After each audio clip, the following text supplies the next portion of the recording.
Awesome. So we're doing this panel called The Making of Mortal Kombat, which is awesome because we got 3 guests here at Freeplay that worked on the game. We got Richard Divizio over there on the far, I guess your left, my right, or your right, my left, who is Kano, the actor for Kano, Baraka, and Quan Chief of Mortal Kombat Mythologies. Kabal. And Kabal as well. Kabal, oh yeah, that's right, that was awesome. Okay. And then, in our center here, we got Master Daniel Pesina, who is Johnny Cage, Scorpion, Sub-Zero, and the hidden character of Mortal Kombat, Reptile. Oh, yeah. And then right next to me is Paul Niemeyer, did I pronounce that correctly? He is an artist. He was a well-known artist at Midway on various arcade cabinets, including Mortal Kombat. And my name is Ken Ward. I'm from Osaka Overdrive 3.4 to ask me and Brother Kyo, who's a local independent game developer, to interview these fine folks. We love ourselves some fighting games, so we're up to the task. And also we got who's our friend over here? This is Shivu Dimitri Daniels, also known as Jay Jackhammer, who we recently worked on a project, Mortal Kombat project in England, film that will be coming out. Maybe we can touch a little bit on that. Oh, there we go. So we'll talk about that. We're obviously going to tell what the creation of Mortal Kombat, which is turning 30 next year. Imagine that. So, talking about the 30 years of the fighting game genre as we know it existing, and Mortal Kombat is still a game that is played today and beloved.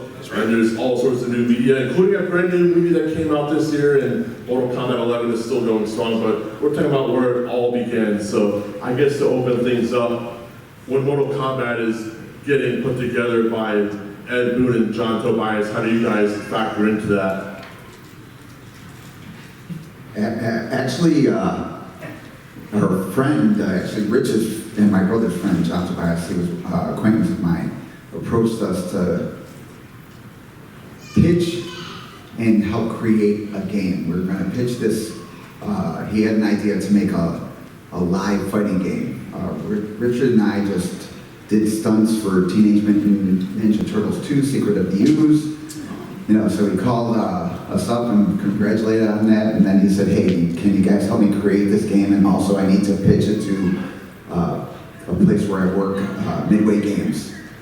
So he had some drawings. Rich, my brother, Carlos was Raiden, and myself went to the office, goofed around on games because we're geeks, so we played games for a long time. We saw John's drawing, we put together some fight sets, and he took that package and presented that to Midway Games. And our contact point was Ed. So later on, after he saw the package, we saw it across a table from him to pitch the game to Ed at Midway. Awesome. And Paul, you were at Midway at the time, right? No, actually, I was a freelancer. Were you hearing about this game being put together? Well, here's how I came into it. I had worked for Midway. Hello. I'm in control. Anyway, I worked at Midway from 82 to 84, and Greg Ferris was my immediate boss there. So Greg was on this project, and he called me up. I had about 10 years. I'd been freelancing for about 8 years for them at that point. And he called me up and said, "Hey, come on down. We got a game to work on. Dragon Attack." Okay. Oh yeah, that was the original name of the game, correct? Actually, there was another name before. What was it? Do you remember what it was? I don't recall because all that came out later. John had a hard out for this name. Yeah. Was it like Kimite or something like that? It's some fighting style or something. I don't know. Yeah. Somebody came up to me at the table today and said it, and I was like, "Yes, that was it." Justin. Is Justin in the crowd? He would probably know. He knows everything. Yeah. Okay, but you see why we didn't use it. Nobody can remember. I can't even remember it. Okay? That's fair. I couldn't remember it. So, okay, my first meeting, it was Dragon Attack. Okay, and then after an hour and a half of Ed, telling me all this, Jack Hager and Ed piling on, I'm writing furiously, get done, my pen runs out of ink, and I'm packing everything up, and he goes, "Oh, wait, I almost forgot, we're changing the name to Mortal Kombat." Well, that's something, you know. So, yeah, so I wrote Mortal Kombat. It was over my shoulder. He goes, with a K! Idiot. Well, Always wondered about that, yeah. Steve Ritchie is the one that's giving credit for that. So let's go with that. Okay, fair enough. I have no evidence to the contrary, so. So, yeah, we'll give it to him. Yeah, we'll give it to him. And real quick, I actually have some of the concept art that you released, Paul, for Dragon Attack, which will become Mortal Kombat. And you did all the arcade cabinets at Midway for a while, like Spy Hunter, Tron, Super Pac-Man. So when you're working on this particular game, what is the inspiration like? What are you going for, or what are they telling you to do? My inspiration was getting paid. There you go. I gotta be honest, you know, every once in a while, they come up and say, when we were working on this, we were all thinking it's going to be the most amazing thing ever, right? yeah, really swear to it, yeah, no, what I was thinking is, Those bastards better pay me in less than 60 days, not like last time. and they didn't. Yeah, really quick to add to that. Rich, I helped create the pathway, the fighting pathway to the game. John and I sat in a room for 8 to 10 hours a day for 6 or 7 days before anything ever happened. And then we shot all the base for he didn't have a name, it was just Daniel, but for Johnny Cage. And then Rich got paid. He was the second character to get it in like 2 or 3 months later since we started Rich. So Rich got paid before I got paid. So when Paul is saying, really, I hope I get paid, correct. Midway kind of was notorious for not letting go of any money. Always, Yeah. always. So like one of the big innovations is by the time Mortal Kombat came out, Street Fighter II, The World Warrior, and Fatal Fury are already established in the arcades. And from what I understood, before those games came out, like John really wanted to do a martial arts fighting game, but he was having problems getting greenlit by Midway, right? Well, after we pitched the game to Ed told us no. So that there would be, then our game got, but he explained it, he was really nice, and he said, you know what? It's all about the quarters. The company wants to make quarters. So we think that we're going to take the fighting game idea and we're going to approach Jean-Claude Van Damme with the fighting game and make a mainstream fighting game.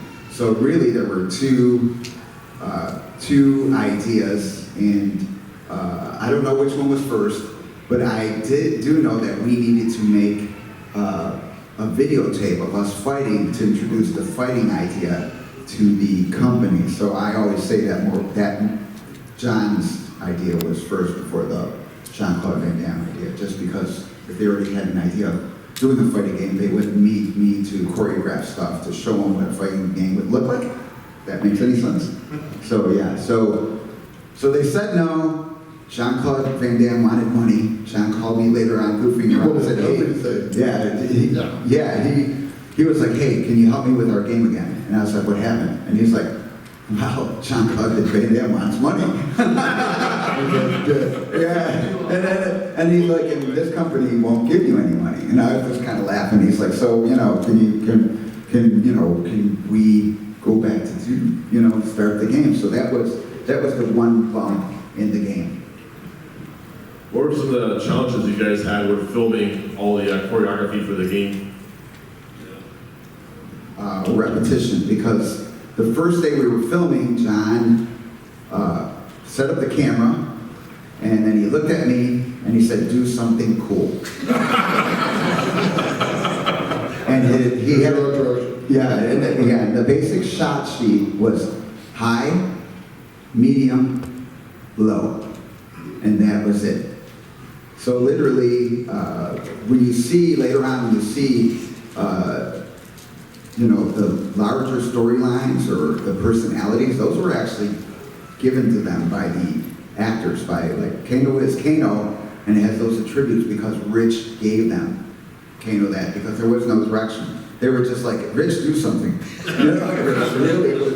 And two, it was repetition, because there was nothing like it. So we would repeat a technique, like at the beginning I'd do it about 30 times, and then take a look at the videotape, and then I'd rotate it just slightly, and we'd see how this looked. And we see it 30 times, and we kept moving it and doing that a bunch of martial art techniques. So that's why it took like about 6 or 7, 8 to 10 hour days just to kind of get a general path.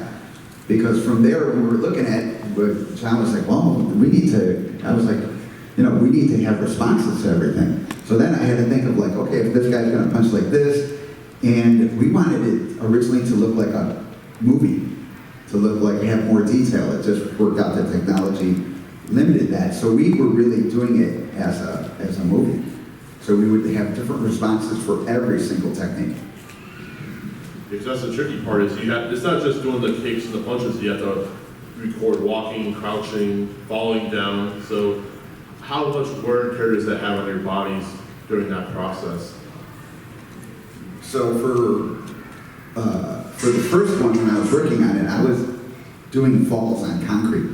Oh! So I was doing the backflip and falls and flips on concrete, and then, when finally it was over, I was like, John, I don't think the other people were going to come in. Because, again, John and Ed promised me that there would be only 200 arcade games done, and that was it.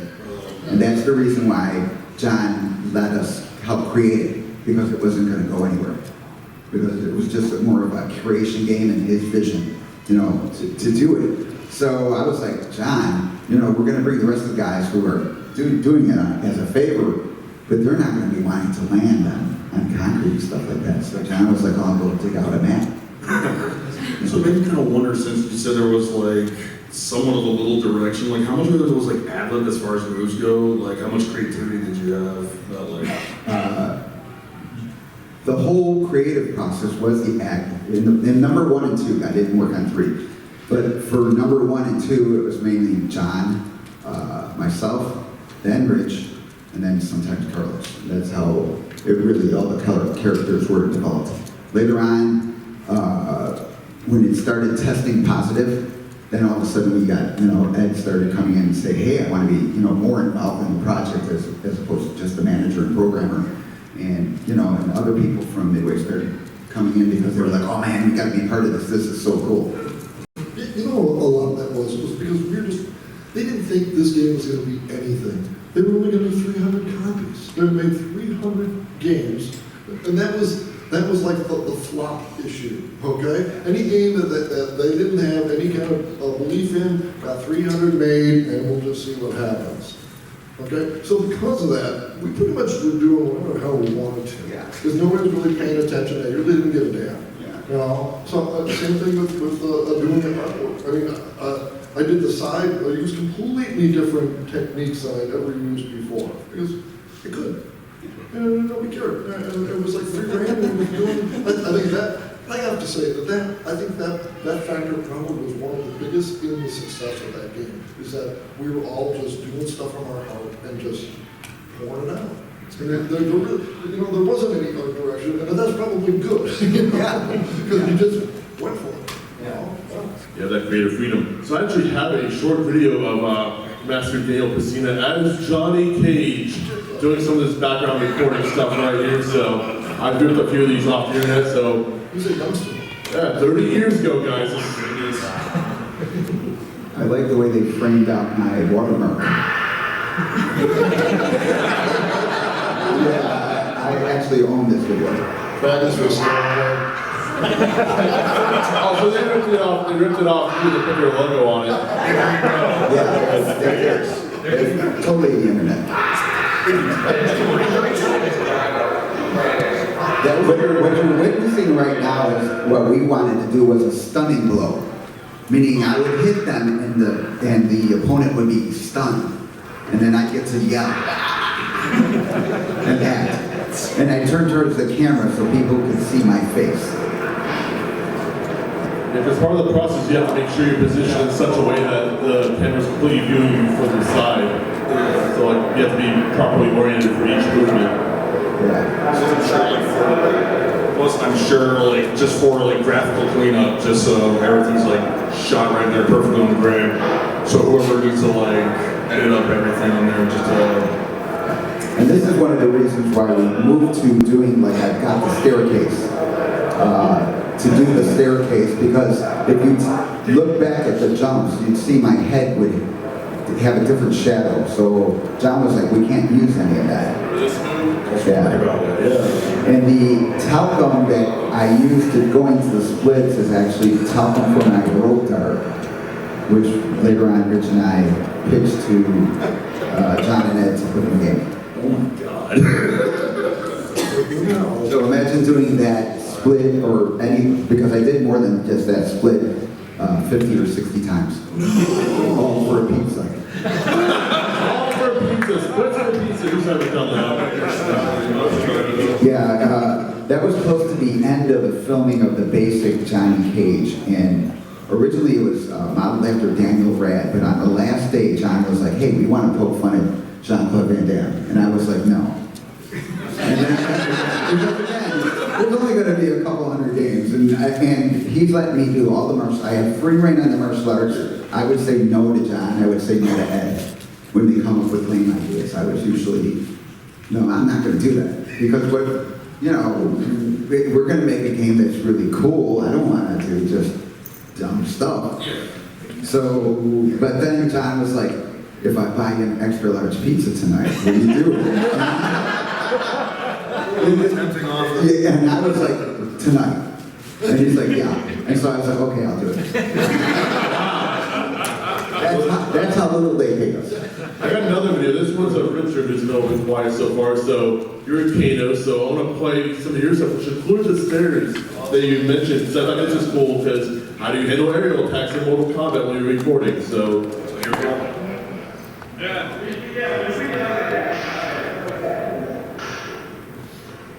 Looks like they're trying to have you jump in punch attacks. What's going on here, Richard?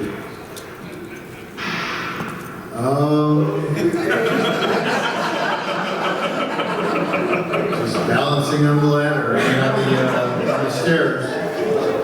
Trying not to fall off. Also, Rich is trying to up one me. Meaning he saw what I did, what punching techniques I did, and he was trying to come up with do a cooler way to do a jumping punch. Try to create that. So he wanted to lean forward more, so I would kind of like change the hand to make sure that kind of remembered what he was doing because Actually, we've known each other for a long time, so trying to one-up each other in anything we do creatively, there's always a benefit because, we're just constantly making things better as we try to one-up each other. We're just creating more and more cool stuff. So we don't get mad at each other like, oh, you made something better than me. We just keep doing that to each other and then we keep coming up with cooler stuff. Well, we've known each other since, I've known Daniel since I was 13. Who's that? I was 53. Hey, who's directing you guys right now? Who's this guy in the sweater? some schmuck. Yeah, that's Is that Chuck or Ed? No, that's me. No love lost here. That is It's me. so blurry, you can't tell. Yeah, that is me. I was young at one point. So that is not John or Ed, that is me directing. So they had you direct all the other actors? I got to contribute, because since I was the first one, I kind of knew what we were looking for. Because when like we do Chinese martial arts, so there's 64 different kicks. So, but when you go 2D, all of a sudden, there's only 6 different kicks because everything looks the same. So instead of wasting time, it's easier for me to say, hey, and two, to be like, hey, this is what I did, and then watch what Rich creates. And then when Carlos came in, I'd be like, this is what we did, so don't do that, because we wanted each character to be have a different, unique, and Don't kick a do the little same bit, kick a little bit different. So in 1 and 2, if you really look at it, they kick, everybody is just a little different, and can contribute to creating their characters. Everybody had like their own little flavor. And then not to jump ahead to Mortal Kombat 2, but just imagine doing all of this in a Baraka mask, a latex mask on your face, trying to do all these moves in a little square box, and under, you know, the heat of the light shining on you and jumping around and flipping, and that's what I had to do. I had to wear, you know, a skin-tight mask as Baraka and continually just jump over and over and over again. And it was, and you couldn't take the mask off to, oh, I have to wipe sweat off. It was just wet inside there. After hours and hours of wearing that thing, so, you know, I did a lot of grueling work for you guys. So appreciate it. Thank you for buying the game. Thank you, Baraka. Yeah, two, with Kano, the mask wouldn't stay on with spirit glue, so we used regular model glue on Rich's face to keep it on. That's why I look the way I do today. So it was really, it was definitely a labor of love, because he was the one who picked out that, you know, even though John cut it out, he's the one who introduced John to that whole mask thing on it. So he got to contribute a lot to his character, and then he got to glue it on his face every time we used it, because he was just sweating. You know. Well, you know, this is a good lead-in on what you were talking about before. There are some things that Daniel said about how, you know, maybe Ed would say something of what he wanted, and Daniel was like, I'm not doing that, you know. And the perfect lead-in on that, it would be like Ed Boon wanting some sort of lasso like Wonder Woman. So tell them that story when you were doing Scorpion. Well, I got a video too, but he told the story and we'll play the video.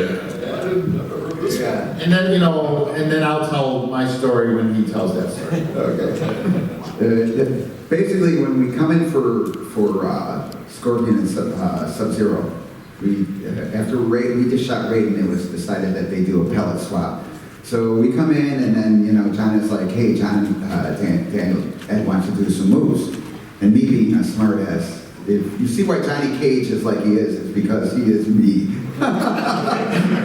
So I was like, well, because too, I was kind of had a little animosity, I guess, because he said no to the first round of the game. And I was like, well, does he have any good ideas? Just get to the point. But that's just goofing around with John. It wasn't really, like, it's more of a joke rather than, you know, I was giving John shit. So John is like, well, he's the boss, you gotta put his moves in. And I was like, well, okay.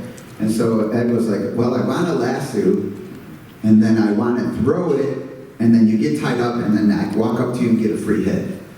And so I was just like, well, I don't really want to do Wonder Woman, but there's a move in the Chinese martial arts known as a rope dart that used to pull horsemen off their horses. And it's not really a dagger on a rope, it looks more like a spearhead on the rope because of the design. It needs to not slice or stab shallow, it needs to stab really deep. And here, I'll take it from here. So I know that Danny has one of those in his bag on the floor in the studio, and I said, Dan, I said, give me that dagger for a second. So I grabbed it, and I said, because we were kind of going back and forth in the studio, and I said, all right, I said, no lasso. Why don't you just take this dagger and just throw this into the other guy's chest, and it sticks in there. And then I did a motion of hand over hand coming back toward me. And I said, why don't you just pull this thing back like this, and you just tell him to get over here. And those are the 3 fucking words I said. I said those 3 words. So then I did an uppercut, and days later, you know, I think they recorded Ed's voice for Get Over Here, but as far as coining that phrase for history, Get Over Here, that's one of my contributions.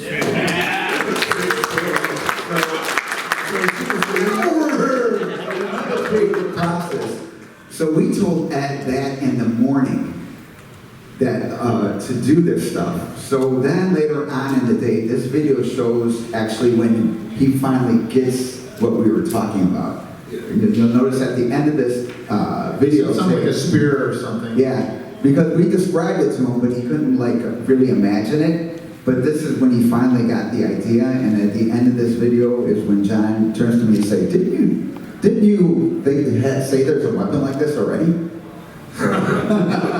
But you know, but it was because it was so foreign, I think, that You know, Yeah. it takes some people a little time to get the idea. You can pitch an idea, but, you know, it's rattling around in their head until they get it. And it turned out pretty well, actually. Yeah. Iconic even. Since we're on that subject. So one good question that is definitely on our minds, I'm sure, is of course all the character costumes and like just the ideas about like behind it and how they were put together, I guess. Well, you know, obviously there's going to be a sketch that John Tobias draws up, and then you either have like a costume store in our Chicagoland area that you would go to first and take a look at stuff, and then if that doesn't work out, you know, I believe John hired this lady who she would make costumes. So I know she made my Baraka costume. I'm not sure if she made anything. You actually brought some of your stuff from your martial arts, like your for Giant Cage. Was that your sash, the red sash? The costumes is number one, besides, I think Rich was the only one who got to go to the store to buy a costume. Yeah, probably. I mean, mine was a karate outfit with the arms cut off, and then. Yeah, we went to the store too. Yeah. I went to the store to buy that. But you had your spandex. Yeah, but John was just like, okay, remember that drawing? And I was like, yeah. He's like, where is something like that? And so basically, I bought in that, and he's like, just bring a bunch of sashes. And I was like, okay, I'm gonna bring a bunch of sashes and pick out what I'm going to wear. Yeah, I mean, we brought our own shoes, and you know, it wasn't anything special, but you know, shoes to jump around in or whatever. There's the foam on the Kano mask. How much did that hurt every night to pry that off? Because you put it to your face. That would be skin. Yeah. You know, just do what you gotta do. All for the extra large piece. Little by little, I would say, because you kind of have to wedge inside there a little bit, pull slowly, you know, to get it off. So. Suffering You gotta do for it the for art. Yeah.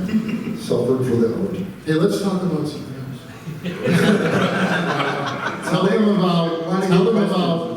Tell them about Scorpion pulling his mask off. Yeah, tell us. That'd be great. Oh, absolutely. Okay, so John is like, hey, I want you to breathe fire like some guy on fire. And so I do it a few times, and then I was like, turn to him, and he said, I'm not doing this anymore. And he was like, and John is like, don't be an asshole, why not? Because I was notorious to do this, to mess with John, because we would mess with each other that way. You know what I mean? We're friends, and we would just do, you know, guys when they're younger do dumb things, like smack each other in the nuts, and things like that, and we think it's funny. I never did that. So I turned to him and say, I'm not doing that. And he's like, why not? Don't be an asshole, why not? And I was like, because if I do that, my whole head will be on fire. Because my mask is made of cloth. And then he looks at me and he's like, don't be a jagoff, pull down the mask. So I do it a few times, and then Rich looks at it, and for Rich, the scariest thing out there is skeletons. Yeah, I love like Jason and the Argonauts, and you know, that was my whole thing with skeletons. So I said, why don't you just take your mask and you just pull it off, and then there's a skull there. You know, and then that's the guy who blows the fire. Yeah, and then I was like, oh, and his head's on fire, because I thought, as soon as he said that, and I thought fire before when I said, oh, he'd be on fire, I really thought of Ghost Rider. Yeah. So I was just, again, because we're geeks, so. I didn't think of that because I didn't know what Ghost Rider was. I wasn't really into comic books, so. Yeah, I love Ghost Rider. But anyway, so that whole process, it happened a lot through in different ways where somebody came up with one idea and then we just went and, you know, John was really good about that, listening to all the ideas and be like, we're going to do that one. That's the good idea, because in the end, he is the main creator of it. And what about like finishing? Ed wanted some sort of way to end the fight. I've heard that story before. Like a finishing move or something like that? Early in the days when John and I were filming, it was actually, again, John. Ed didn't come until later. John said, hey, come take a look at this. What we would do is we would film stuff, and at that time, I would have to go to the camera in the little viewfinder and look at the footage to see what I was going to change. And we tried, then later on we tried to attach a monitor. But anyway, and which was different, totally different pain in the ass. But anyway, so I'm looking at it, and I'm looking at it, and I was like, yeah, it looks kind of boring. And he's like, yeah, we can't end a game like this. It's got to be like a kung fu movie where the guy does a finishing blow. He goes, you got to think of a way to finish it. And that's where that was, later on it became a fatality, but that's where the whole thing. This is awesome. We need more. Is like, can there be a second one? Like, what's next for Mortal Kombat? Like, I guess, like, how did like talk to a sequel like come up? Actually, John didn't want to do number 2. Really? Really? Yeah, because he's like, well, I already created the best fighting game ever. Oh. Why would I do a number 2, which would just be, even though it was more popular, it is still number 2. Number 1 does not suck. Number 2 is awesome, but still number 2 is 2. 1 is the best. 2 is still good. Just because we have more money, but it doesn't suck. But after you create it, you know what I mean? I created the best. And sure, somebody could break your record, but this is not quite that record. You already created the best. So he really didn't want to, but then Ed offered him more money. And not only that, you know, like within like a year and a half's time or a year after, like a while, as soon as the game was finished, like, technology was changing so fast with memory, and I mean, we began with videotape. Everything you see in MK1 was on high 8 video. John's dad owned the channel. So you're talking like a tape, like a videotape. That's why you see some of the stuff's a little crude looking. But then MK2 was all digital. So you go from this world of videotape to digital in like that 92, 93 time slot. Like, things were really, I mean, those of you that are here probably remember in 93, the first time you saw Jurassic Park, you know, the 3D technology and the texture mapping, and, you know, I mean, when we all saw Jurassic Park in the movie theater, you know, I know it's not a video game, it's more Hollywood, but that was a huge change for filmmaking and digital, you know, effects. Memory was just blowing up, and you know, you can squeeze more things into it, and that's why MK2, you know, looks a lot vibrant, more vibrant colors, and they can hold more, as opposed to MK1's a little bit more muted, you know, they had less colors. So many changes were going on in the world during that time. None of us had cell phones. Yeah, and that's the reason why you don't see footage of the creation of MK2. With number 1, because it was a tape, and because John, at the end, he's like, hey, I promised you all the tapes, so you can convert them and use them for your real. And we got them all. So, you know, he's like, you get all the tapes, and you know, you can use them because for your credit because you helped create the game. And he's like, and also, you know, the day before they gave the artwork to Paul, John called me up and was like, hey, I want to thank you for helping me create this game, so I'm going to put you on the side of the cabinet. So at the last minute, they called Paul up to change everything. Oh, so cool. But not money-wise. There was never any extra money on it. Come on by and do some more work. Is there more money? Do you want the job or not? It really was. I got exposure for you. That's good, Right? right? Stop with that. You've been using your portfolio. Fuck. Portfolios. I need more shit in my portfolio. This game sells all the copies, millions of copies worldwide. They don't give you like a